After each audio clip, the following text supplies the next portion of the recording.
पाकिस्तान के खिलाफ बहुत सारे महाज खुले, कुछ हमने खुद खोले और काफी सारे हमारे खिलाफ खोले गए। आज का महाज उम्मीद के नाम। 5 अक्टूबर है, इधर अमेरिका में दोपहर का वक्त है और मैंने ये सोचा कि आपको बताऊं कि 5 अक्टूबर में मैं रोज वैसे तो देखता हूं कि किसी भी दिन हिस्टोरिकली क्या हुआ होता है। आज मैं मजबूर हो गया हूं आपको बताने में कि इस डेट पे आज में 1962 में और 1975 में दो बहुत इंपॉर्टेंट चीजें हुई जो मुझे आज पाकिस्तान की याद दिला रही हैं। एक तो 1962 में जेम्स बॉन्ड की पहली फिल्म डॉक्टर नो का प्रीमियर हुआ। और जेम्स बॉन्ड, पाकिस्तान में बहुत सारे जेम्स बॉन्ड हैं, कुछ यूनिफॉर्म में हैं, कुछ यूनिफॉर्म में नहीं हैं। मगर एक तो मुझे ये याद आया कि डॉक्टर नो का जो प्रीमियर है और ये जो फेमस तस्वीर हैं जेम्स बॉन्ड की इस पहली फिल्म से, वो आज भी कम से कम मेरी जो जेम्स बॉन्ड का ऑब्सेशन है उसकी यादाश्त ताजा करती हैं। और फिर मेरी फेवरेट केट विंसलेट, जो जिन्हें पहली बार मैंने और आपने और दुनिया ने टाइटैनिक में देखा, वो 1975 में इसी डेट पे पैदा हुई। इन दोनों को मुबारक, जेम्स बॉन्ड के प्रीमियर को और केट विंसलेट को। टाइटैनिक इसलिए क्योंकि पाकिस्तान भी एक टाइटैनिक ही है, एक सिंकिंग डूबती हुई शिप है। मगर होपफुली केट, मैं और जेम्स बॉन्ड और डॉक्टर नो आपको अगले चंद मिनटों में इस शिप से निकालेंगे। थोड़ा सा आपका मूड आज सही करते हैं, थोड़ा सा आज बैनुल अक़वामी रखते हैं कि इधर मेरे खित्ते में, मेरे इलाके में क्या हो रहा है। बहुत सारे लोगों ने उम्मीद लगाई हुई है कनाडा में, जिधर हमारी बहुत सारे हमारे देखने वाले, सुनने वाले कनाडा में होते हैं। कनाडा की पार्लियामेंट में आज जनाब ये हुआ। I'm pleased to have the opportunity to present e-petition 4547 to the House of Commons. This petition was initiated by Regina resident Kuram Awan and has been signed by residents across the country. The petition is regarding reports of politically motivated acts of violence in Pakistan following the arrest of former Pakistani Prime Minister Imran Khan and the postponement of general elections in that country in violation of the country's constitution. The petition calls on the House of Commons Standing Committee on Foreign Affairs and International Development to explore the feasibility of imposing Magnitsky sanctions on members of the Pakistani military responsible for the violence. The petition also calls on the government to pressure the International Monetary Fund to make any loans to the Pakistani regime conditional on hosting free and fair elections.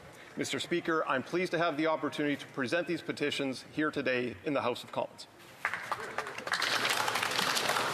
अब ये conservative party के MP सस्कैचुआन के Michael cram हैं। इन्होंने जो sanctions पेश की, जो पिटिशन पेश किया, उसका लुब्बे लुबाब ये है कि कह रहे हैं कि फौज जो है वो पाकिस्तान के लोगों के साथ ज्यादती कर रही है, उसने इमरान खान के साथ ज्यादती की है, इलेक्शंस नहीं होने दे रही, फौजी जर्नलों पे सैंक्शंस लगाओ और आईएमएफ को भी बोलो कि पाकिस्तानियों को एड ना दी जाए जब तक ह्यूमन राइट्स करेक्ट नहीं होते। सैंक्शंस एक कॉम्प्लिकेटेड सब्जेक्ट है। सैंक्शंस एक मुल्क को इवेंचुअली हर्ट करती हैं, खाली उन जर्नलों को नहीं हर्ट करेंगी। अगर आईएमएफ का आपने लोन बंद कर दिया तो पाकिस्तान की पूरी अवाम को हर्ट करेगी। फिर भी इस प्रपोजल पे, अभी ये प्रपोजल जो है पिटिशन की स्टेज पर है, अभी ये सैंक्शंस नहीं लगी, मगर लोगों ने छलांगे मारना शुरू की। उसमें से बहुत सारे लोगों ने क्रैम को थैंक यू किया कि जी शुक्रिया, पाकिस्तान को ना भूलने का शुक्रिया, पाकिस्तान इमरान खान को ना भूलने का शुक्रिया। मुझे ये सब अजीब सा लगा क्योंकि एक तो सैंक्शंस जो हैं वो एक डेंजरस टूल होती हैं। अभी सैंक्शंस पे बात करते हैं, मगर लोग बड़े खुश थे कि ये जो हैं इनको पनिश किया जाएगा, खाली इनको नहीं सबको ही पनिश किया जाएगा अगर पाकिस्तान में सैंक्शंस लग गई। मगर हमने ये शो पहले देखा है, ये हमने कहानी पहले सुनी हुई है। 1 महीना कबल ही, ज्यादा देर नहीं हुई, इधर इंटरसेप्ट में, अमेरिका में इंटरसेप्ट ने एक और स्टोरी की। उसने ठीक ठाक 3-4 बड़ी स्टोरीज पिछले महीनों में की हैं। ये जो स्टोरी थी, ये टेनेसी के जो रिपब्लिकन हैं एंडी ओगल्स, उनके बारे में हुई कि ये जनाब नया एक मेजर अप्रोप्रिएशंस लेजिस्लेशन पेश कर रहे हैं जिसमें एक नई अमेंडमेंट है, जो तरमीम है, इसके मुताबिक पाकिस्तान को, जो पेंटागन है, जो पाकिस्तान का इधर बेस्ट फ्रेंड है, पेंटागन मतलब डिपार्टमेंट ऑफ डिफेंस, वो जनाब पाकिस्तानी जो मिलिट्री है और उसके जो सिविलियन एलाइज हैं उनको जो फंडिंग है जो भी जाती है वो कट ऑफ कर देगा। क्या हुआ?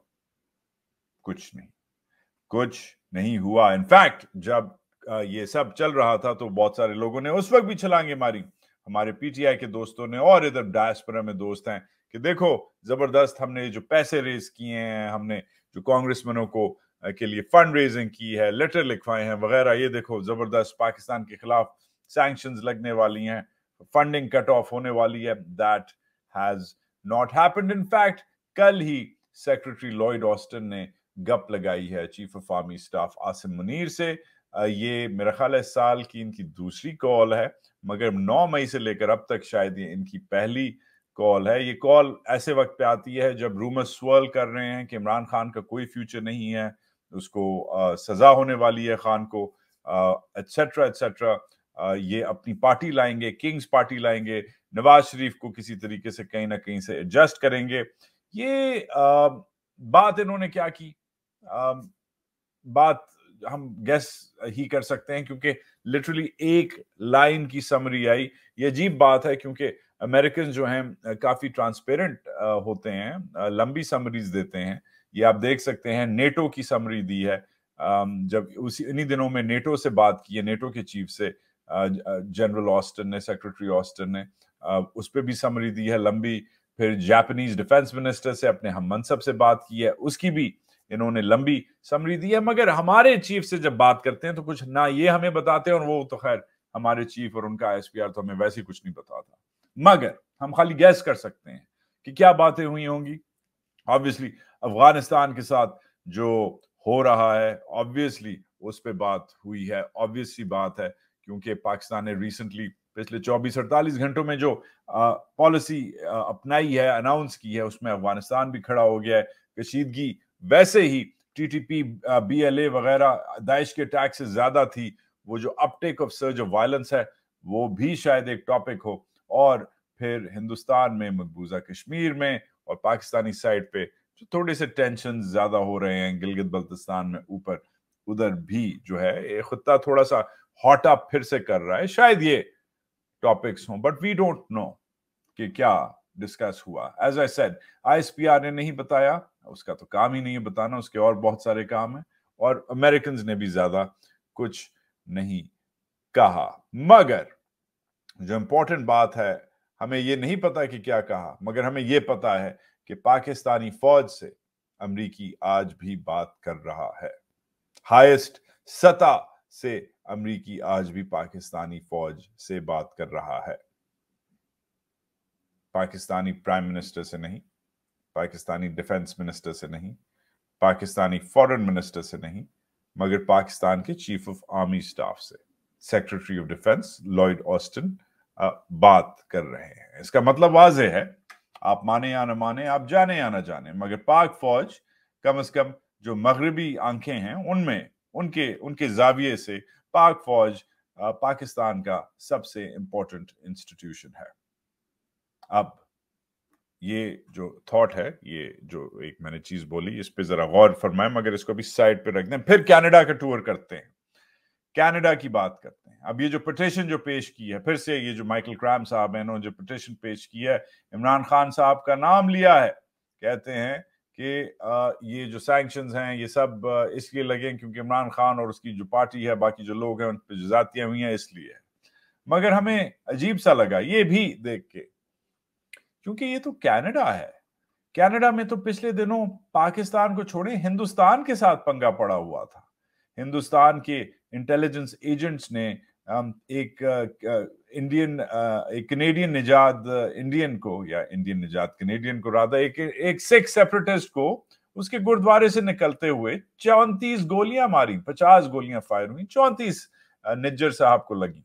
इसके ऊपर कनाडा के प्राइम मिनिस्टर ने पार्लियामेंट में खड़े होके ऑब्जेक्ट किया और कहा कि हमारे पास दस्तावेजात हैं, एविडेंस है। मगर इंडिया ने क्या किया? इंडिया ने कहा जाओ टेक अ हाइक।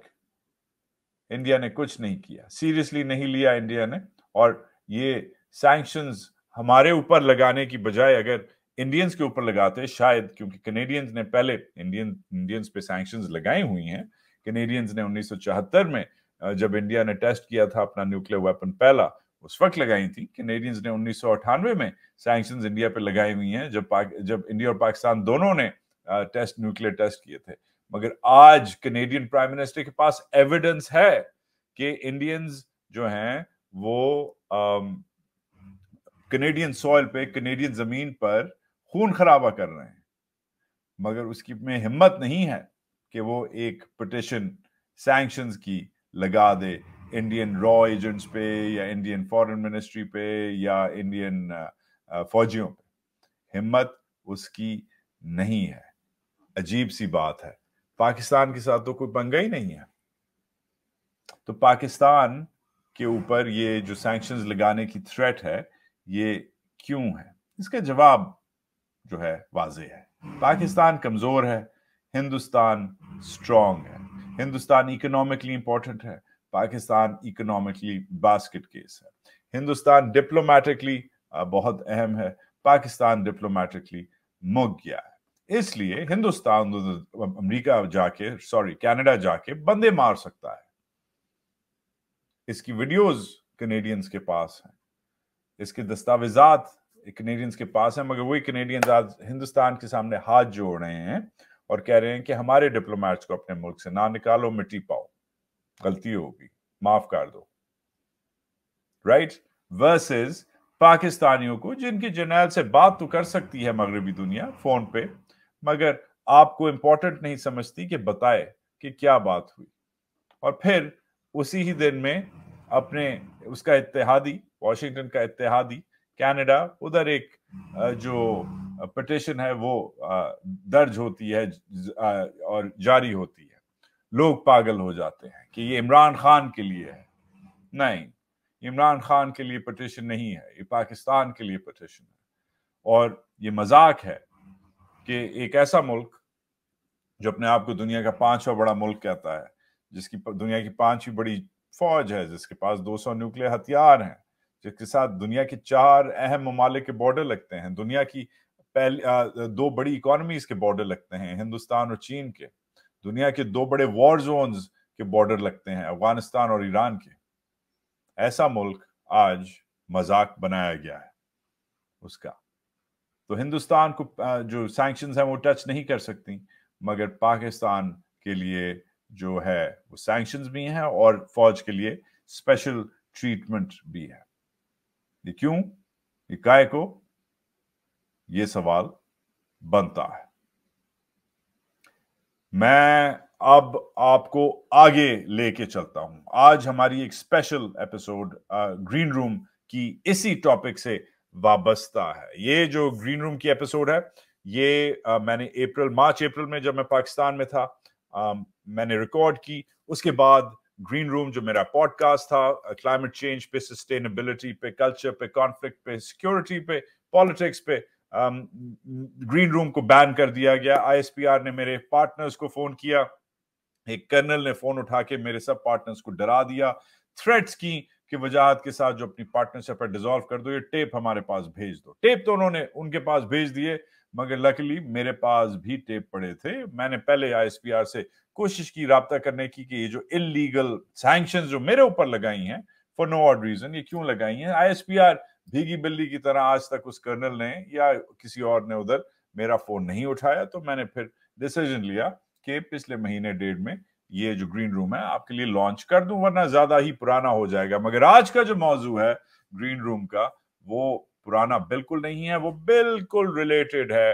अगर स्पेशली अगर आसिम मुनीर साहब को अगर आप उनकी टोपी पहने तो बिल्कुल रिलेटेड है, क्योंकि आसिम मुनीर साहब कहते हैं कि पाकिस्तान में वो फंडामेंटल स्ट्रक्चरल चेंजेस लाना चाह रहे हैं, डिसिप्लिन, लॉ, ऑर्डर लाना चाह रहे हैं कि पाकिस्तान एक अच्छी इन्वेस्टमेंट डेस्टिनेशन बने। मैंने एक ऐसे डिप्लोमेट को जो इन्वेस्टर भी है, मगरबी डिप्लोमेट भी है, मगरबी इन्वेस्टर भी है, उसको ढूंढा इस एपिसोड के लिए, क्योंकि वो बंदा मुशर्रफ के जमाने से लेकर क्यानी के जमाने तक, क्यानी के जमाने से लेकर राहील के जमाने तक, राहील के जमाने से लेकर बाजवे तक, और बाजवे से लेकर आप तक जनरल साहब वो जो बंदा है वो पाकिस्तान में आता जाता रहा है, इधर उसके फ्रेंड्स हैं, फैमिली है, इधर डिप्लोमेसी उसने की हुई है, ऑनररी काउंसिल जनरल रहा हुआ है, मगर उसका जो ओपिनियन है वो एक बॉटम लाइन ओपिनियन है। उसमें हमारी तरह वो बेवकूफ नहीं है कि वो मुहिब्बे वतन हो, नेशनलिस्ट हो, पेट्रियट हो, उसमें ये हरकतें, ये जरासीम उसमें नहीं है। वो खाली पाकिस्तान को एक एज ए इन्वेस्टमेंट डेस्टिनेशन देखना चाहता है। मगर वो क्या कहता है मीडिया फ्रीडम के बारे में? वो क्या कहता है कि क्या पाकिस्तान को डेमोक्रेसी चाहिए या नहीं? वो पाकिस्तान को पैसे की ऐनक लगा के, ये वाली नहीं, दूसरी वाली, सिर्फ बॉटम लाइन को पाकिस्तान को सामने रख के वो पाकिस्तान को स्टडी करता है। इस बंदे का क्या पर्सपेक्टिव है, जिस बंदे ने 5 आर्मी चीफ्स देखे हैं, भुगते हैं, आता रहा है, डिप्लोमेसी के हाईएस्ट उस पे स्टैंडर्ड्स पे वो रहा है। इसकी जो पेशन गोइयां हैं, सियासी पेशन गोइयां इस बंदे की बहुत अहम है, क्योंकि बहुत कनेक्टेड आदमी है। इसकी अभी तक कोई सियासी पेशन गोई, इस्लामाबाद में आप अगर फिर रहे हो तो इसकी सियासी पेशन गोई हमेशा सीक आउट होती है। लोग इस बंदे का ओपिनियन ढूंढते हैं, क्योंकि पाकिस्तान की जो मिलिट्री एस्टैब्लिशमेंट है वो, पाकिस्तान की जो डिप्लोमेटिक एस्टैब्लिशमेंट है वो, पाकिस्तान की जो बिजनेस एलीट है वो, उन तीनों से टच करता है। तो इस बंदे की क्या पेशन गोइयां हैं पाकिस्तान की मुईशत के बारे में, पाकिस्तान के अवाम के बारे में? एक गोरा जो 20 साल से पाकिस्तान में है क्या कहता है? क्या उसे मदीना की रियासत से एग्री करता है या आसिम मुनीर के SIFC से खुश है? ये आज का महाज कंटिन्यू होता है। ग्रीन रूम को देखें, शेयर, लाइक, सब्सक्राइब, कमेंट करें, इंडिपेंडेंट जर्नलिज्म को सपोर्ट करें। मुझे दुआ दें, अपने माँ बाप की दुआ लें, अपना ख्याल रखें। पाकिस्तान जिंदाबाद।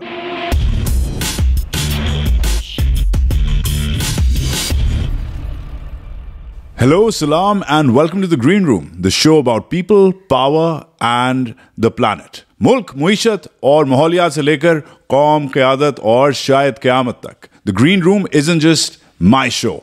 It's our show. In fact, it is your show. So, देखें, सुने, समझें, कमेंट, लाइक और सब्सक्राइब करें, मगर एक चीज ना भूलें, that the Green Room has only one rule, and that rule is that there are no rules. We're green because we care about the community, the country, and the climate. But frankly, we're also a little red. That's because we're a little angry about how our conversations, our concerns have been taken away and hijacked by the mainstream. And now we are here to take them back. With that, we go to our guest today. He's the Honorary Consul General of Pakistan to the very strategically important country of Finland. He's also the leader of the Finnish-Pakistani Business Council, but more importantly, he is an Uber networker. He's been embedded in Pakistan for the last 20 years, which were the toughest years, perhaps, in Pakistan's recent history. But he is the Gora who went native. Why does he bring business to Pakistan? Why does he still believe in the project that is Pakistan when so many other people don't? And what is next when it comes to Pakistan's space and place in grabbing global attention in a good way, meaning investments, and not in a bad way, meaning bad headlines? With that, we go to our guest, Willie Arola. How are you doing? I'm doing fine. Thank you. Welcome to the Green Room. Thanks a lot.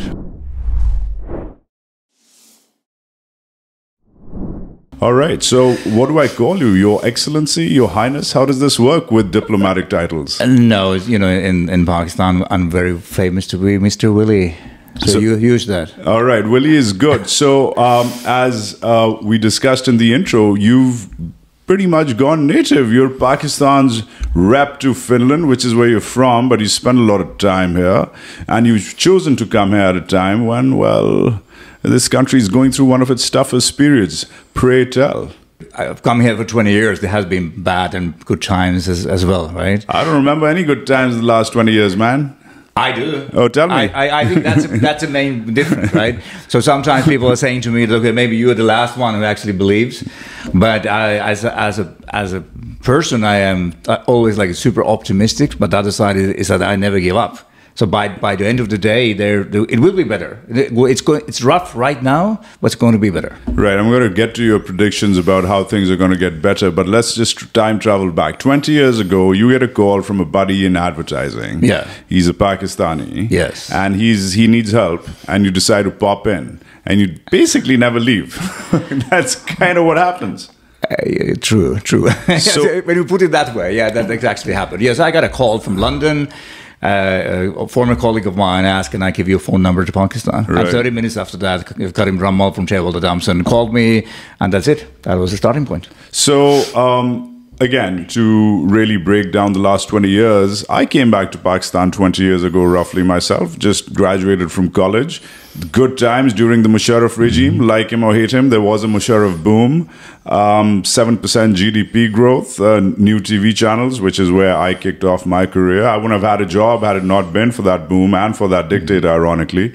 But then slowly and then suddenly there was a bust with the global financial crisis, the war against terror here in Pakistan, Benazir's assassination, the Mumbai attacks, Musharraf's removal. Things haven't gotten better since. Am I the only skeptic in the room? You are. Tell me why. I keep coming here, but I'm not here every day. So you are here every day. You get frustrated about things. I'm coming here every month or every week or every month or twice a year, whatever. So I see the progress as well, because you are living with those, daily things, right? So one of my points is recently, because of the fact that this political drama became a political circus in this country. So I said, maybe you should just ban all the political discussion programs on the TV and just show movies for 3 months. Oh, wow. And you will reset your mindset. So, wow. So you're actually proposing we stop debating politics? Is that what you're saying? Yeah, come on. What is the outcome of that? What is the outcome of a free press debating politics? No, I'm not talking about that. But it's if you talk, you sound more Russian than Finnish right now. Okay, I tell you something. If talking would do any difference, Pakistan would be a paradise. Fair, but just the very fact that you come from one of the world's most progressive, liberal countries, I'm a little shocked that you are, pushing for a no debate rule in a country which really needs to do some serious soul searching. I'm not talking. Is it really debate? What's going on? Are you same show in every channel, and you just keep going? Is that where you get your news from? The news channels? You got a favorite news channel? Clearly you don't. No, so I'm saying that basically what's happening right now is that you have like one topic in every channel, right? Right. If you go surfing and zipping and zapping the channels, as they say in the marketing business, you have the same thing, every channel, same discussion, right? And I think this 3,000 or 4,000 years old innovation called democracy, that Greek guys were just hanging around sometimes and got it done. Maybe the question is that, does it really work after 4,000 years? That's another thing. But wow. I think a democracy, the thing is that you go and vote. And then you didn't like who you vote for someone else. Are you saying Pakistanis don't deserve democracy? No, I'm saying that you go and vote, and then politics should be taking care of the country, not of your life. As the perfect outsider who's inside, who's been here through those same 20 years, in and out, I just want one question. Economically speaking, because that seems to be the biggest crisis these days, besides the political circus, as you called it. What's wrong with this place, and what's right with this place? So first of all, we all know that you have two economies, right? You have the official one, which is collapsing, and then you have the other side, which is not collapsing. Right. So officially, the official economy for our viewers is around $350 billion, the GDP. But do you have an estimate on the other economy? Someone said to me that it's double that size. I don't know. I'm not an economist, but we all know that, I've been saying this for years. There's a lot of similarities between Pakistan and Italy. If you really take a look on the official financial numbers inside the European Union, it's like almost like a bankrupt every day, right? Because the same thing. This is so big, that other economy.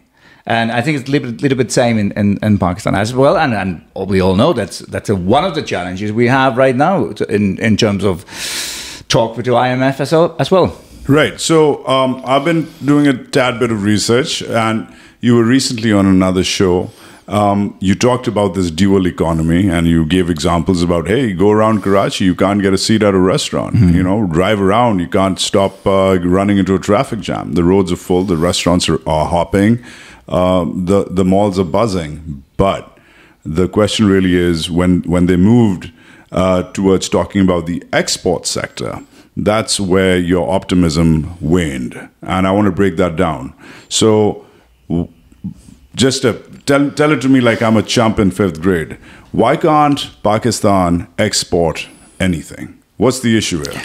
I think the main issue is lack of understanding branding, lack of understanding consumer, the like end user needs, lack of understanding distribution channels, and that's I don't know what is a real reason, but those things are actually missing. Now, you gave examples in this other interview, not to put words in your mouth, but correct me if I'm wrong. You gave examples of Himalayan salt, which is the only country in the world which makes it, and yet can't sell it. You gave examples of mangoes and how they get blemished and they can't. Basically, what you said was you can't really value add anything here. You can't make brands which are worth exporting. Other people take your raw materials, add value, and make a killing. Meanwhile, you're just stuck with the same stuff you were stuck with for the last 5,000 years.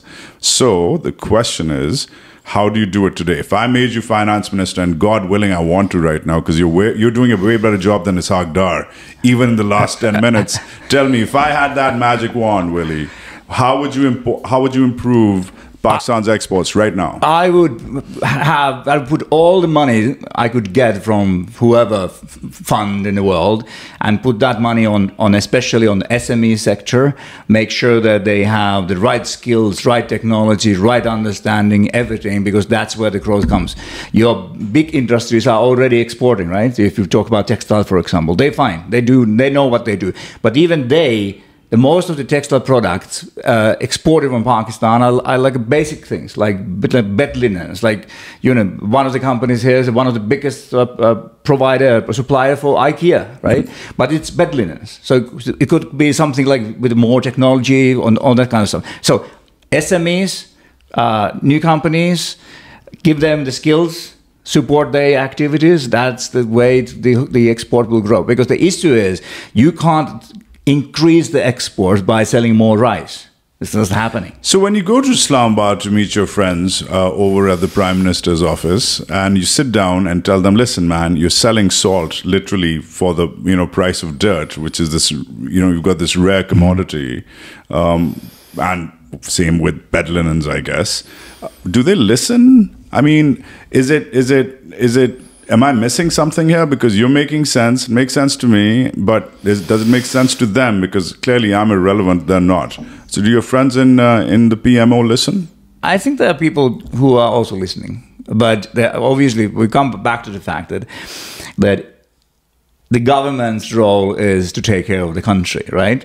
So if they are listening, which I hope that right now, for example, they will listen, is that okay, how we can structure that such a support that those companies will be getting the support. It probably requires a new structure of funding or financial support. I think that one of the biggest problems in Pakistan is that you should rebuild almost every structure you have in this country when it comes to governmental operations, like who does what. You have TDAP, who's supposed to be trade development. Are they really doing what they're supposed to do? I'm sure that they're also very good projects, but I also know from my experience during the last 20 years that they don't do the things that would be most obvious for guys like me. I take one example: fashion business, right? Fashion. You have a lot of fashion. Clearly, you're very fashionable, right, man, to comment on it. Love the handkerchief, by the way. Thank you. So fashion business, for example, that if I would be running TDAP or Minister of Commerce, whatever, in Pakistan, I would bring that big show. I mean, big fashion shows, models, everything coming from Pakistan, make that in Sweden Fashion Week, Paris, whatever. They used to do that. Do you remember? They used to do that. And they stopped. But why they are not doing that like 6 times a year? So it sounds like you are bullish about the country, but you're a little disappointed with the people who are running it, both in the private sector and in the public sector? First of all, I'm never involved with politics in any country I live. So that's that. And yet, you were just advising us to shut down political debate. No, I didn't say that. I said that don't watch that. That's so anyway. So I'm not involved. So because I don't believe that politics could actually, make your life better. It's their thing is to make sure that they are. No, I get it. I don't want to make it political. The question I'm trying to reach at is that there is a HR problem in the country. There's a capacity problem to deliver in different sectors. You see it in the private sector, and you see it in the public sector. Now, you meet a lot more people, perhaps, than the regular Joe in corridors of power, as well as perhaps places like the Sin Club, where you were just for lunch. These are important people you meet. Do you see a deterioration in the HR capacity of this country across the board? I think that you have a lot of smart people. And then the HR, maybe this is more linked to the organizational culture you still have in this country. If I compare Finland and Pakistan, in Finland we don't have any hierarchies at all. I can call, maybe he's not taking my call, but I can call the president of Finland. I can call whoever CEO. Can you call Sanna Marin? Well, let's see what's going to happen after the show. But anyway, so I'm saying that one of the hiccups in terms of productivity in this country is still that you still have those hierarchies, right? Right. Because if you're like a junior manager, you can't go and knock the CEO's door and say that, okay, actually, I would have a very good idea. Right. And this is something that's going to change automatically. Right. It's also a generational thing. It is. I feel like there's a lot of old person capture in a very young country. And you have most of your population is young. So you are saying to me that the change would not happen? Yeah, no, I'm with you on the change. I hope it happens. But I'm just curious, just to keep things in the power circuit for a little bit. I also noticed you're a graduate of the National Defense University. Yes. Which is run by the Army. And I'm assuming some of your instructors, peers there were the military. Now, the military always weighs in the political debate. This is not a political debate. We're talking about business. But the military also is one of the biggest business conglomerates in the country. And I'm wondering, during your interactions at the NDU, what you think of the military's business model. And do you think that there's something we can gain from that or unlearn from that? I think definitely gain, and there are other countries like Pakistan. In the history, the military has been very strong, and you could also say that without the strong military, Pakistan might be split already, right? So, and the same thing happened in many South American countries and some other Asian countries. So this is a very, very new thing. So, for example, Army has contacted the Finnish government in terms of their schools. So having teachers training and all that kind of stuff. So this is exactly the good part of Army in Pakistan. Also on vocational skill training. So this week we've been hosting over 20 people in Karachi, and half of them are from education sector. Right. So this where I see the power of Army. So, but overall, you think there's things to learn from the Army's business model versus unlearn from them? I think it's also Army. They also have to rethink what they're doing and how. But Are you making a business point or a political point? I don't do any political points. So you're making a business point. I only do business points. So in terms of the Army rethinking its business model, what do you suggest?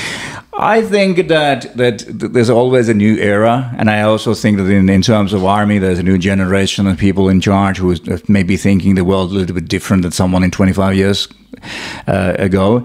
And I think from a business point of view, they are big in business, as you said. And this is my personal feeling. I don't have any facts, but I think that also on that side, people are thinking more and more. Maybe we could invest more on the education side and skills. Maybe we could actually support companies really exporting, because by the end of the day, the only way out of whatever financial challenge we might have is the increasing export. That's the only way the money is coming up. Right, got it. That's good news. If you think that the Army's thinking that way, that's really good news, because they've mostly been stuck in, projects which are kind of infrastructure based as well as a lot of land based projects. Yeah, they make cereal and roads and all of that, but we're really talking about advanced tech, right? We're really talking about the new economy. Okay, so that was about you. Now we quickly graduate to talking about them. You ready for this? Yeah, sure. All right, on your feet. On your feet, sir.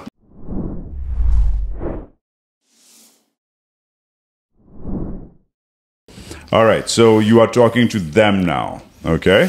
As yourself. Talk to the government. Government, just make sure that you will have enough support, as I said, to SMEs, make them to export, make them increase the value of exports.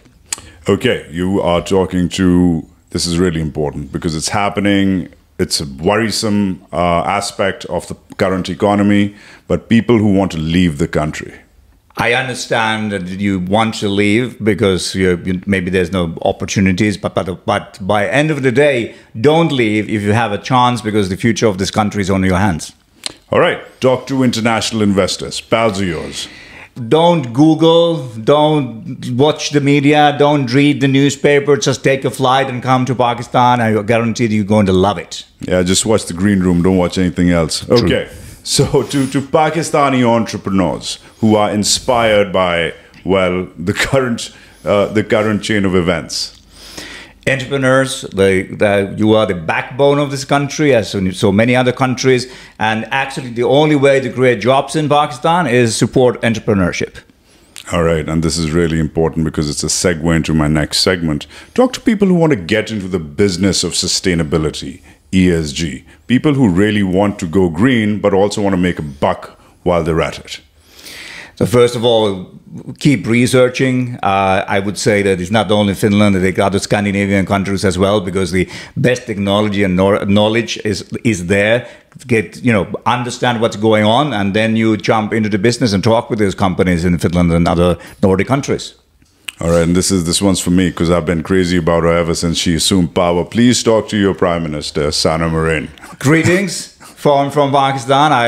I know that you didn't have a chance to visit Pakistan as a Prime Minister. Please join me to Pakistan as soon as possible. Well, thank you, sir. Thank you. You are dismissed from the Dem section. Have a seat.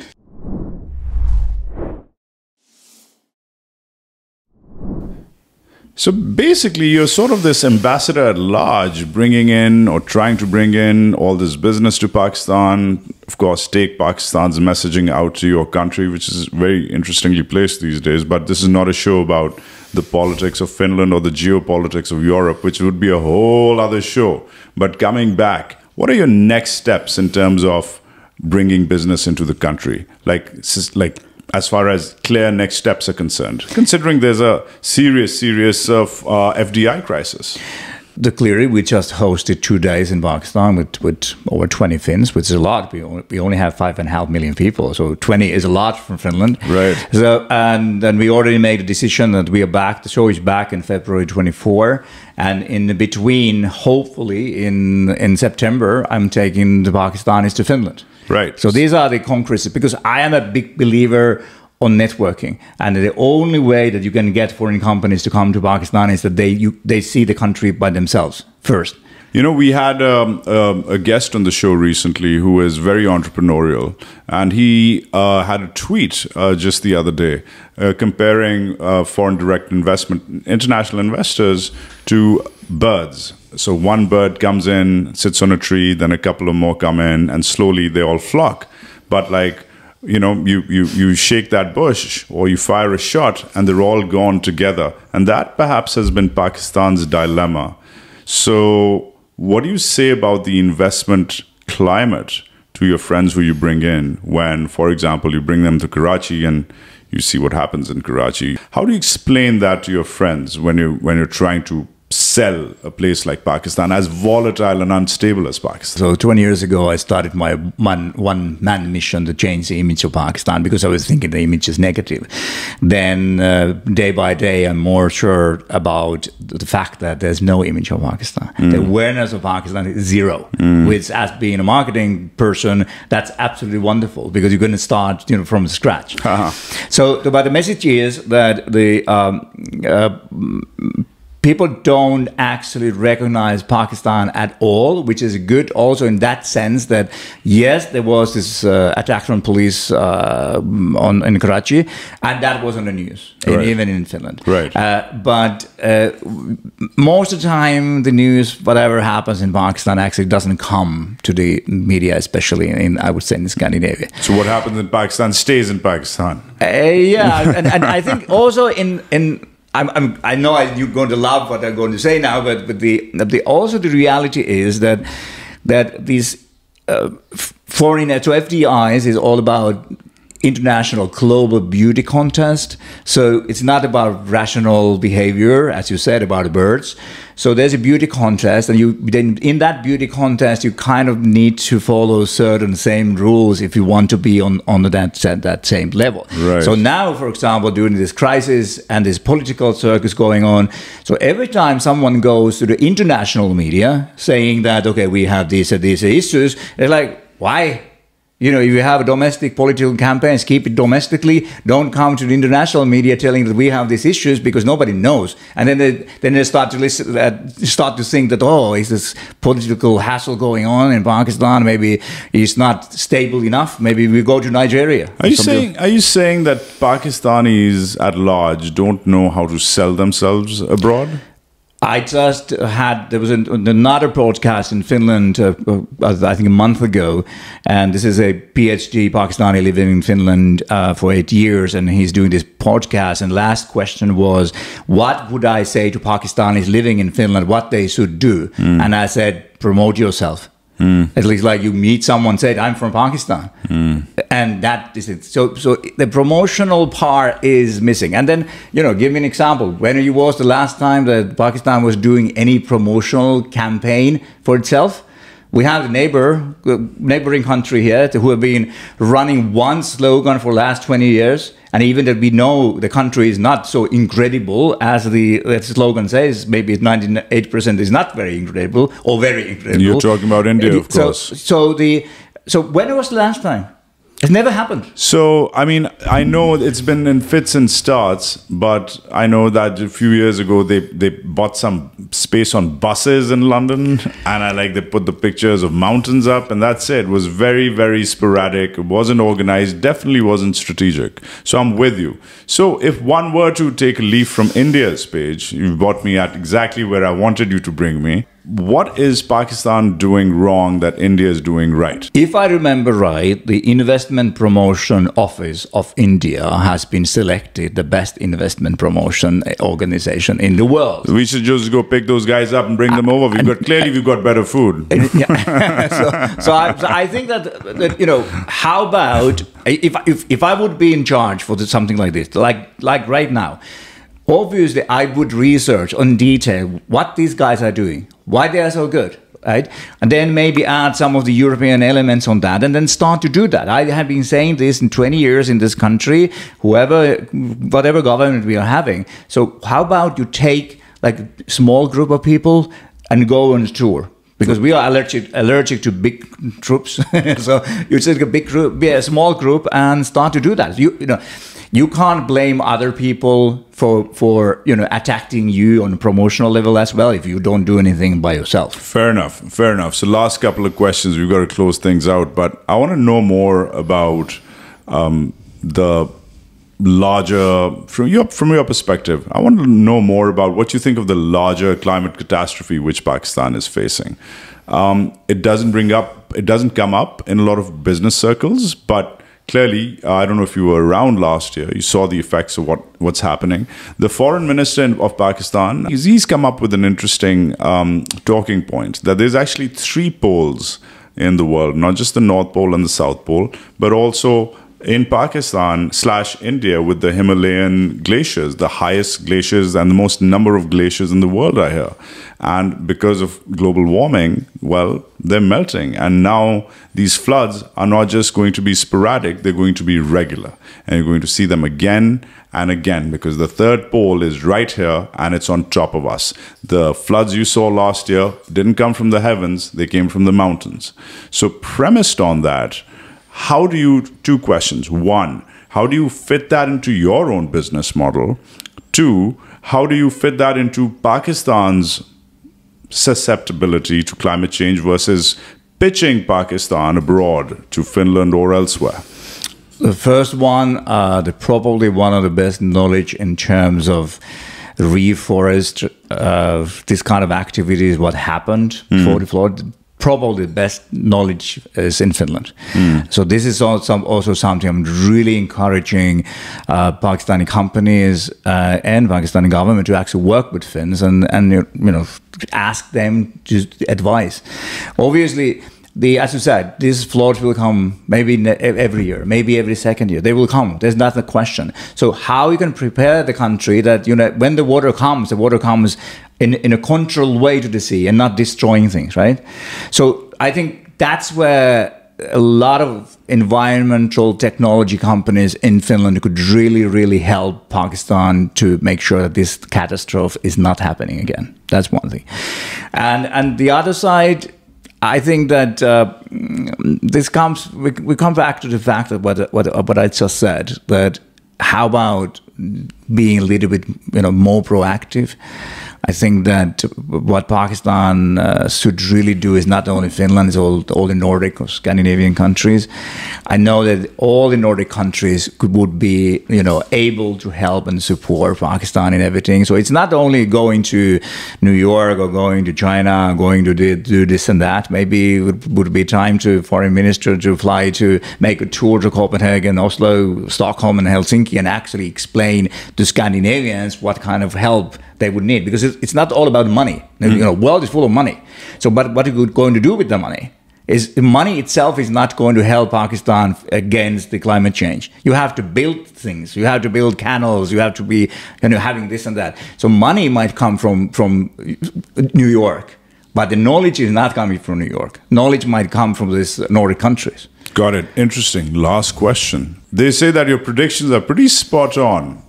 Little Birdie tells me that before the Imran Khan ouster, you were literally bang on the timeline about his removal. You just come back from Islamabad, and you were right about your prediction that he's going to go, and guess what? He's gone within that timeline. So I'm not going to ask you your sources. I'm a better journalist than that. But you had come from Islamabad and you were speaking at a local gathering. However, a larger question. You've been saying off late that all of this mess, this circus as you've called it, is going to go away in a few months. 2 or 3 months is what you've been saying officially. Guess what? Energy companies you talk to, I talk to, bankers you talk to, I talk to, even including people in DC where I just was a couple of months ago. They're thinking of a longer timeline. They're saying 3 years, 4 years, 5 years. But you're thinking 2 years, 2 months, 3 months, 4 months. Pray tell, how are you so optimistic? What do you know that they don't in Washington? You want to have a list? No.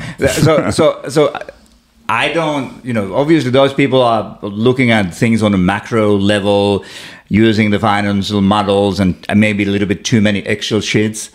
I think it's all about people. And I do know this country, I know you guys, that by the end of the day is very close, that you will realize that, okay, this is our story. This is not the story of politicians. This is not story of IMF. This is not story of this and that. So you're going to make the change. That's why I'm saying that it will happen in months.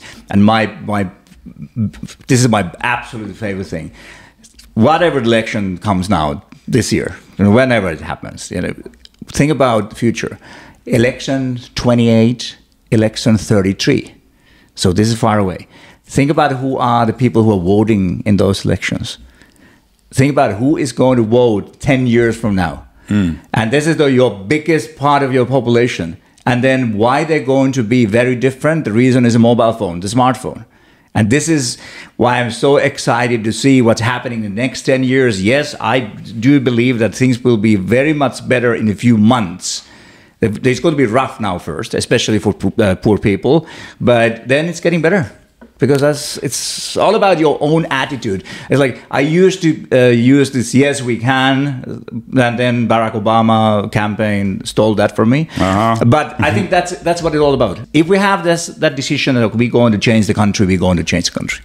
Willie Rolla, thank you for coming to the Green Room. You're the optimist we've been waiting for. Pleasure.